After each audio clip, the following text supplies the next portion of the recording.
good. That's good. That's good. All Handling right, business. guys, we are live. All right, I'm excited. This is gonna be some really good tea tonight. And I hope, as a matter of fact, I want to tell everybody right now, share this feed and maybe like go grab your significant other, your husband, your wife real quick, or maybe you might be engaged to be married or whatever, somebody who you feel like you want to be with a long time, because we're going to get into some really good information. I actually love Marriage Mansion, not only because it was written and produced by my godparents and brother, and I'm really proud of what they've done.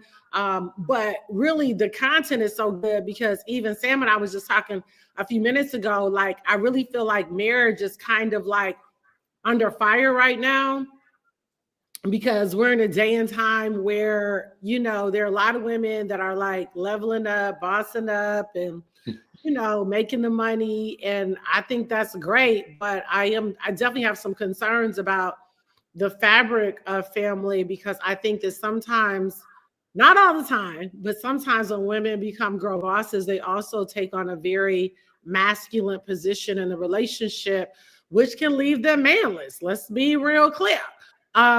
So Sam, let's jump into it with you a little bit, because you was married on Marriage Mansion. Well, first, before we get into that, tell us, because you've been acting since you were 4 years old, almost out your mama's womb. You're not new to it. So tell us a little bit about your acting career, because you played in some really amazing shows that were some of my faves as well. So talk a little bit about who you are as an actor and how you got started. All right, cool. So my name is Sam Smith. Samuel Smith is my professional name. I literally did my first commercial when I was in the fourth grade. But before that, I was doing, the things that you do in church. I had a bunch of Easter speeches that I would do, or, I have a dream speech for Black History Month. We did so much work in the church because my grandmother had a church. My mom went to her own church, and my mom knew very early, because she was shy, she wasn't going to allow her children to be shy. So she just made sure that we were always out in front. Well, that led to me being able to do commercials and print work and modeling at a very young age. And then from there, I decided to get into theater arts at school, which allowed me to do a lot more acting, developing character work, that sort of thing. And that led me to me going to undergrad at Alabama State, the Alabama State University. From there, I ended up getting a degree in theater arts, then got a fellowship to go to Brandeis University. And at Brandeis, I got an MFA in acting. And then I moved to New York and started this career of being a working actor.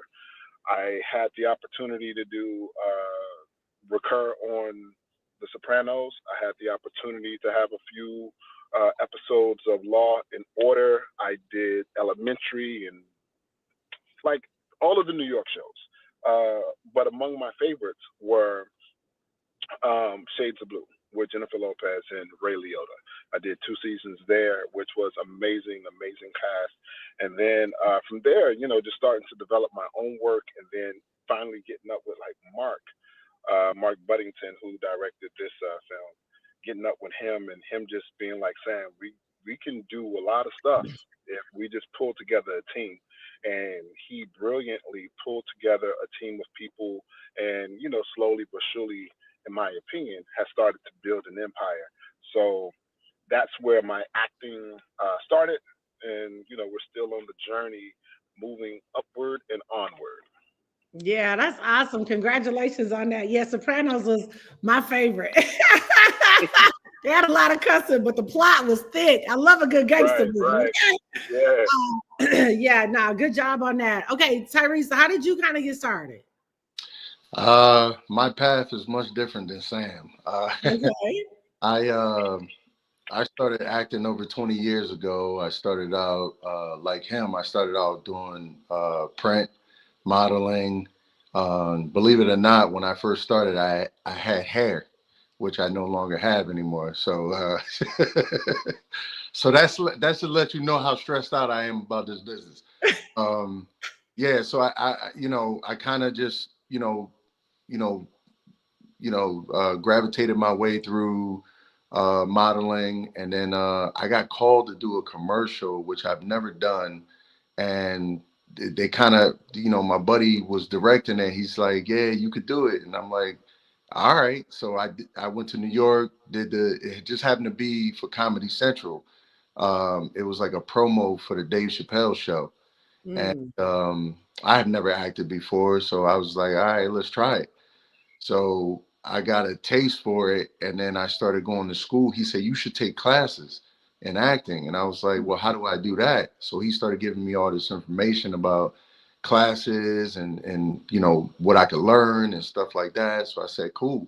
So I started taking acting classes at Stella Adler, T.S. Schreiber, all in New York. And currently I'm taking classes with Ivana Chubbuck um, right now. But I just, people just kept telling me classes, classes, classes.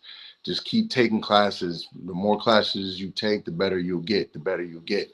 So I just kept doing that. And I think my first major role was on Paranoia, which is a film with Harrison Ford, Gary Oldman, Mm. Liam Hemsworth, Amber Heard. That was my first big role, and on the major screen. And then just started doing TV series after that. Co-starring roles on Blacklist, The Deuce, um, Blue Bloods. Uh, Right. just kept working, and then like Sam, I hooked up with Mark through a friend of mine. Hooked up with Mark, and me and Sam actually did a film together called When Girls Ride, which that's my guy right there. uh, so we did that project together, and then yeah, went to Atlanta, started doing projects with Sam and Mark, and met a whole bunch of people on set, and became, sort of like a family with them. So Wow. big ups to them because they kind of like, took me in. Yeah, for sure, for sure. Reese, what's up, girl? I see you on, beautiful. She's on here watching tonight. Okay, so you said something that kind of sparked something to me. You said, they were saying just keep taking classes, keep taking classes, keep taking classes. And when I think about the movie Marriage Mansion, I think that sometimes when people get married, and I've been married now to my honey for 24 years, yay. um, but I think that sometimes people forget, like, that's something you need to keep working on. Like, if you want to, whatever you want to be good at, right? So I'm heavily involved in all the asset classes. So I study asset classes every day. You guys are heavily involved in acting. You're taking acting classes. Marriage Mansion, the movie, I mean, obviously was an opportunity for you guys to get work, which is always something I, heard. I've done reality TV as well, and did some acting in theater. But I've always heard that, acting sometimes it's like feast or famine. So when you get opportunities, you're always excited about them. But then there's some opportunities you're like, okay, this is special. I'm really going to make an impact. This is really going to be something that can speak to the culture. When Mark called, I guess it was Mark, right, that called you both about Marriage Mansion, right? When Mark called you about Marriage Mansion and told you, about the opportunity, I guess, honestly, what was kind of some of your thoughts? What made you be drawn to the project besides the fact, hey, we got another opportunity to be on the big screen, which is always usually great. But what was it that made you kind of say, oh, wow, this project kind of sounds interesting? Sam, you want to go first, or should Yeah, I? I can start with that one. The thing that drew me to the project was the the fact that it was going to feel like a reality type show. There's when there's representational acting, and then there's presentational, right? So Marriage Mansion gave us the opportunity to be our real selves, the characters, real selves, but also be our real selves in positions where we got a chance to see some of these characters and their relationships kind of unravel and see how they were going to come back together. Hmm. So when I got the script and he told me what part he wanted me to play, I thought it was really special because that's not the type of person I am. I'm a lot more vocal. Uh, Keith, the character Keith, was someone who loved really, really hard, and he understood that in that relationship, he needed to do what was right, even though she didn't see it. And I think as the leader of a house, you have to know that sometimes you have to do the unpopular thing, even if it's just, I got to do this thing for us because she doesn't see it yet. She saw, I'm making money now. Yeah, you're making the money now, but like this house, this lifestyle, it's because of us that propelled you to that place. Now while we're building again, it's going to be important that we try to hold on and stay connected to each other. So I made sure that my character had this level of empathy and vulnerability that I hope, came across on screen. But I knew that there are men like this in the world who are really holding down a lot more than just like the jobs outside of dealing with the world. They also have to deal with like this fight inside the home. And that's something that we don't talk about a lot because men are supposed to be so strong. So I felt that this would be a really big challenge for me. And I love doing it. I love like engaging in that script in that way. Yeah, so that's really good. I kind of want to dive a little bit more into that. But before we do that, Tyrese, what made you kind of attracted to the project? So I I was sent the script. I read it. I loved it. I've never done reality, kind of like reality TV, slash movie. I was interested. I love a challenge. When I got on set, I kind of met everybody. Reese, shout out to Reese Odom. Dawn, who played my wife. We kind of went to the side and we talked about our characters, talked about how we was gonna make the relationship work. How we were gonna bring these two characters together. We talked about the trials and tribulation of these two characters, and just knowing what and what realness of marriage can we bring to these characters. The ups and downs of married couples. Like the having trouble having some people have trouble having kids. Some people argue over finances. Some people, are unhappy because they feel like their partner is not doing, what somebody else's partner is not doing for them. We kind of compare relationships when we shouldn't. We should be focusing on our own relationships. So we kind of brought all that together and said, we're going to make this grounded. We're going to ground these characters and make them real, make people relate to these characters. Yeah. So, because you were married to, who were you married to in the movie? Dawn. You're married to Dawn. Which do you remember her cast name? Reese Odom. Okay, you were married to Reese. Okay, right. So Yeah. you guys in your particular relationship, I mean, for the most part, you guys loved each other. It was just a matter of her not wanting to put. And guys, if you have not watched Marriage Mansion, let me tell you something. You need to watch it. Right? Get on Tubi.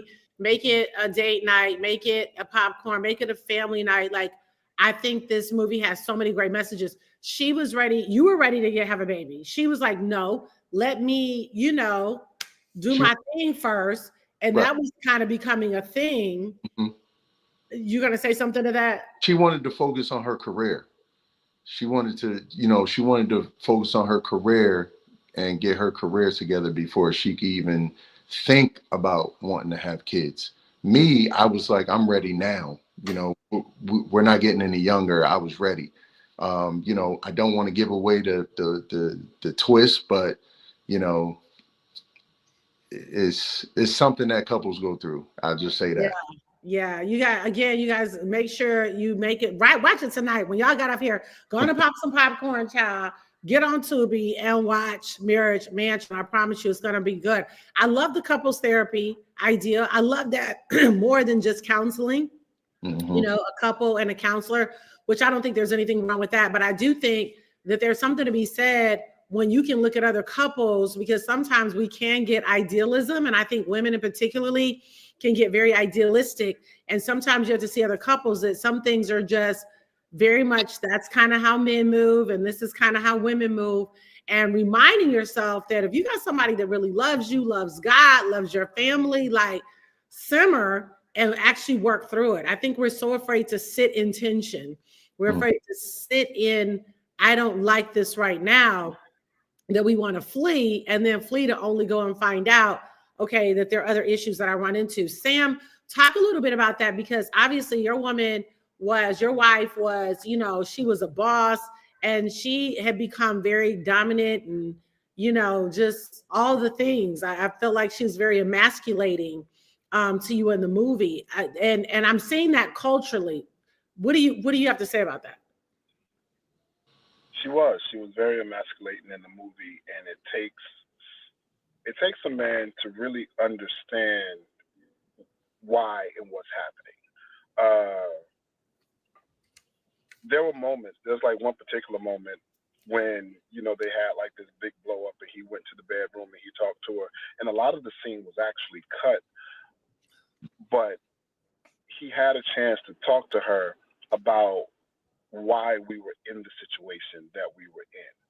How when I met her, she was nothing.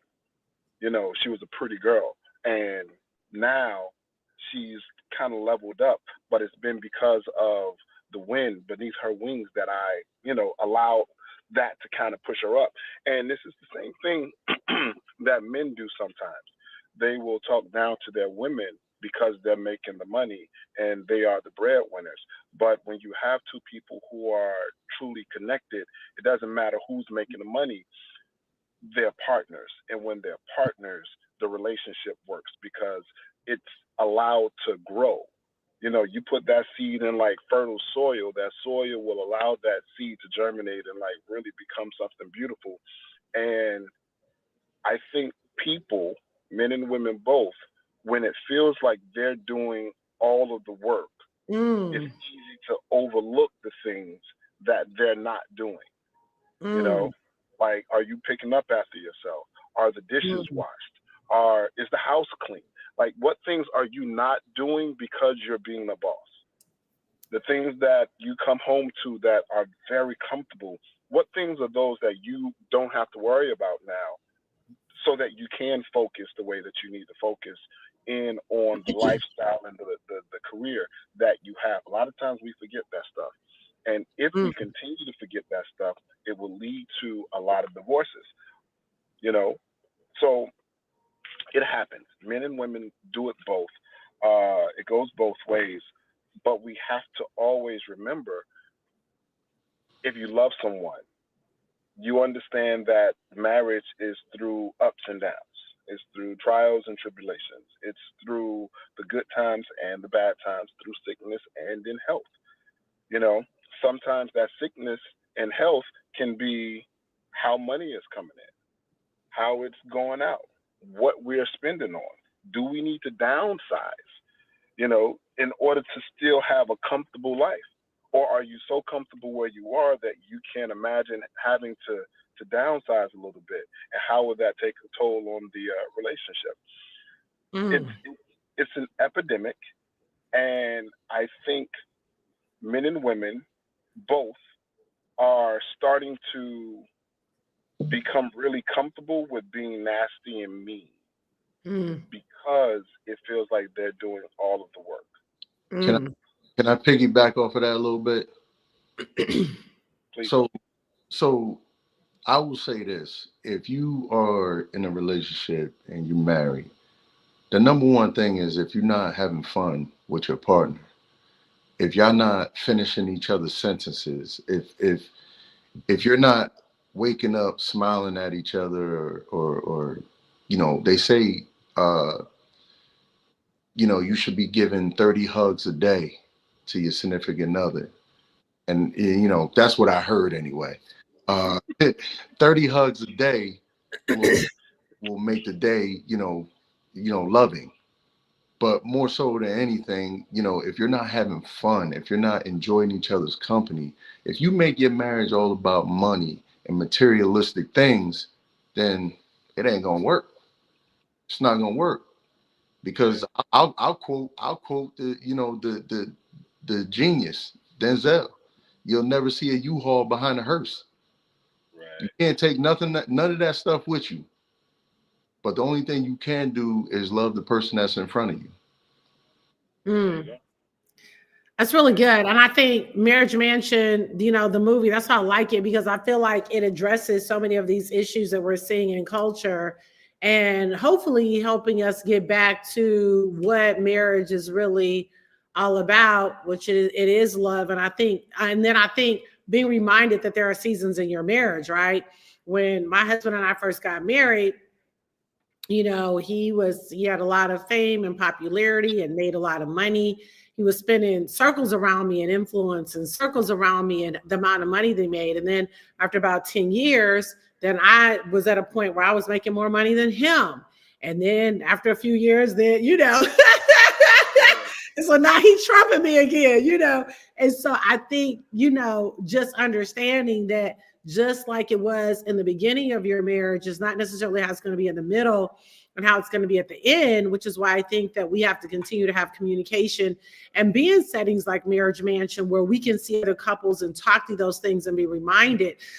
Now, do you guys both feel like that there's too much materialism and money at the source of people's marriage now because we're in an era now where people are, bosses and doing well? Do you feel like it's not so much about if there's real chemistry or real attraction or real love? Is that how? I'm just curious on how you guys kind of see it. I do. I do. I think people look more at the materialistic situation than, the actual person.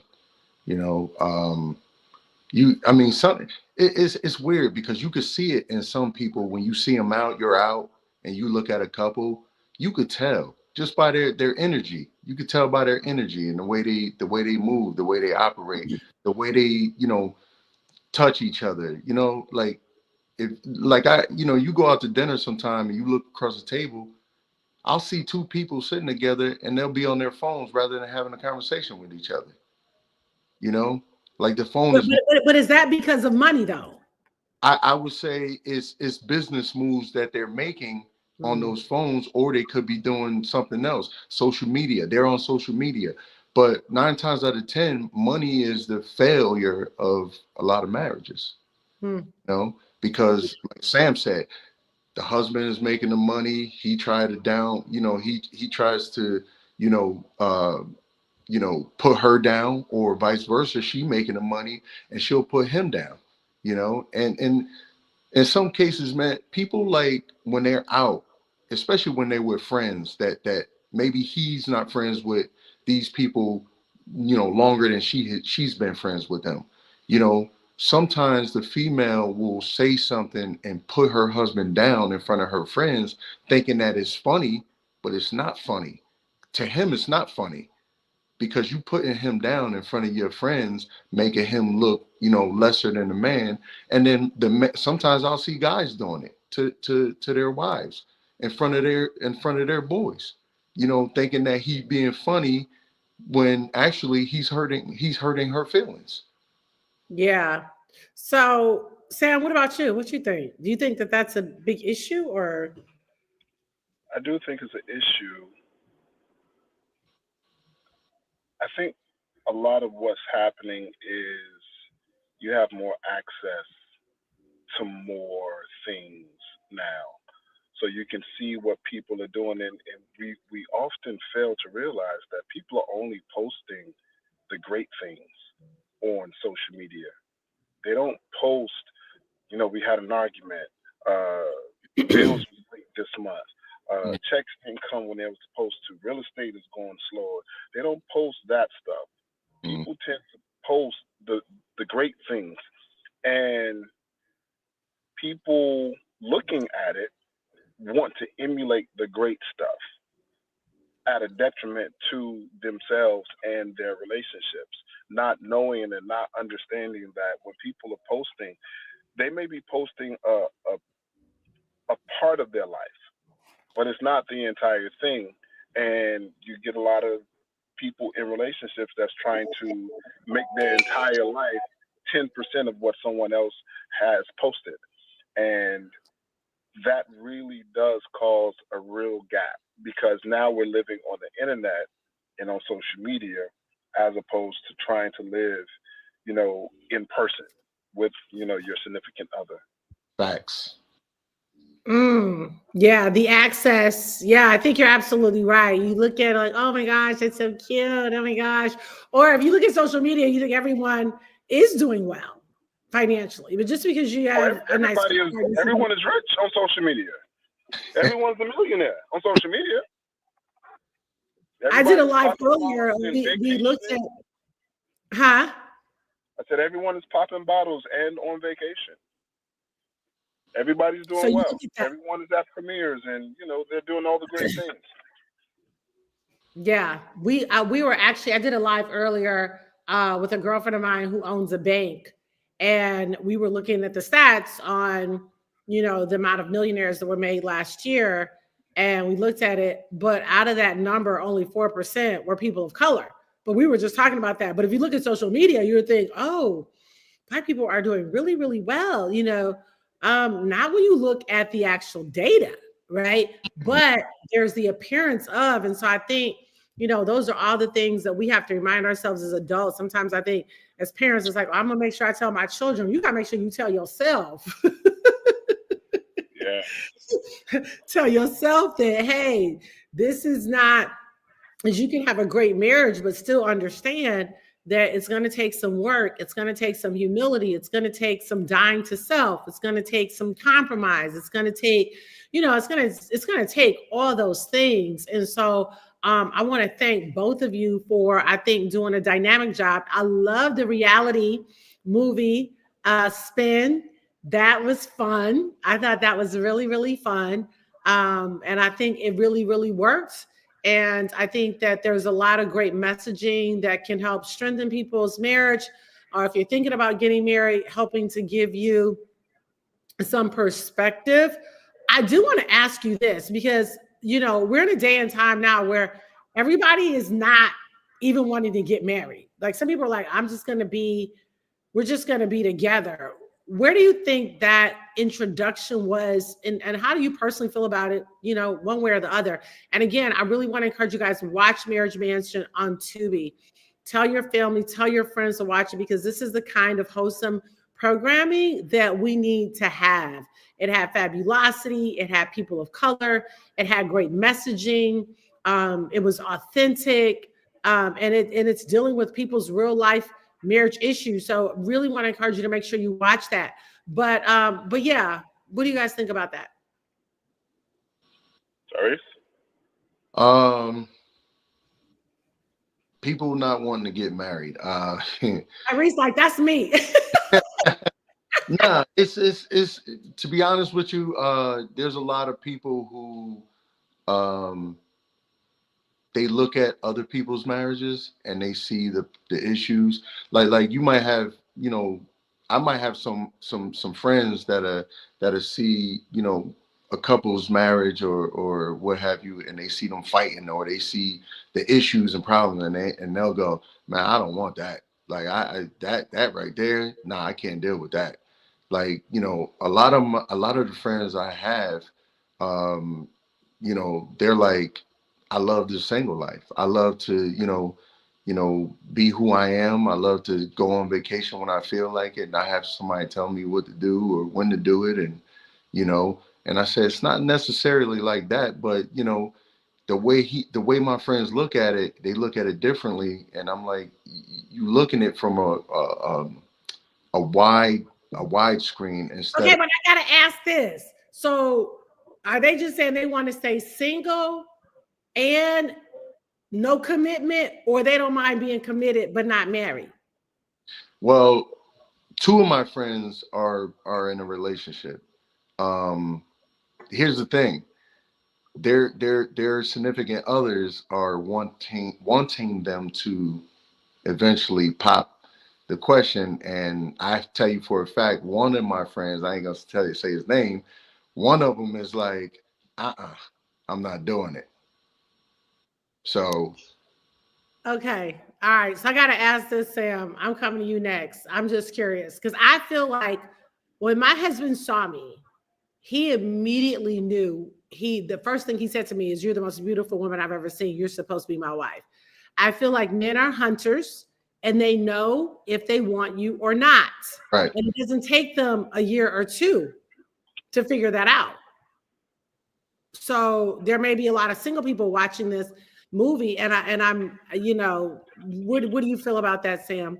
Do men know instinctively pretty quickly, or what do you think? I think society has put men in a position to have to financially be ready for marriage. Mm. And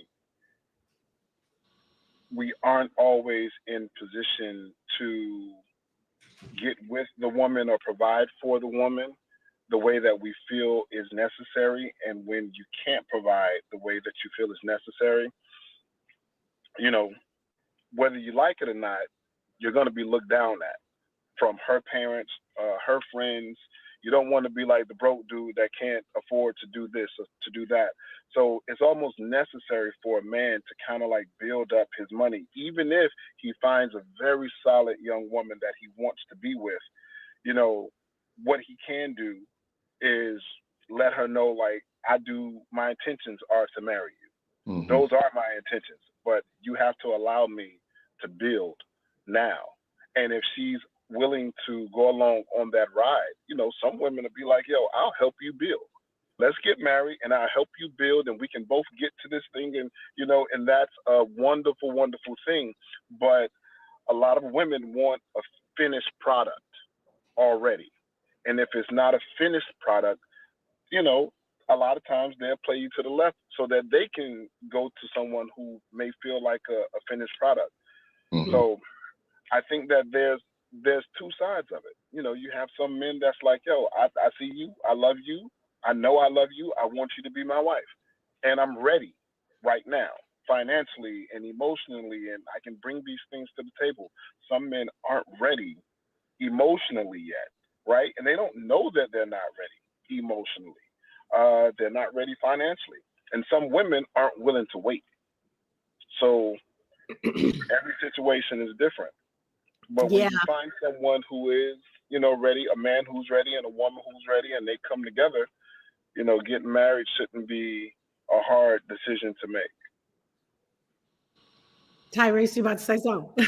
Well, no, I was just gonna say I want to go back to what we were saying. I am married, so Okay. I do have a wife, but I'm just speaking along, of my friends and how they feel. Me myself, I have a good relationship with my wife. We have 3 kids together, and I don't know how other people feel. I try to tell my friends, it's not what they think. I told them, if you find someone that is, basically down for you, and they're willing to do 50-50, bring 50-50 to the table, and if not, if you feel like you need to help her along the way so she can get to where she need to be, and he got to accept that, or and vice versa, she got to accept that too, as long as they're working towards a goal.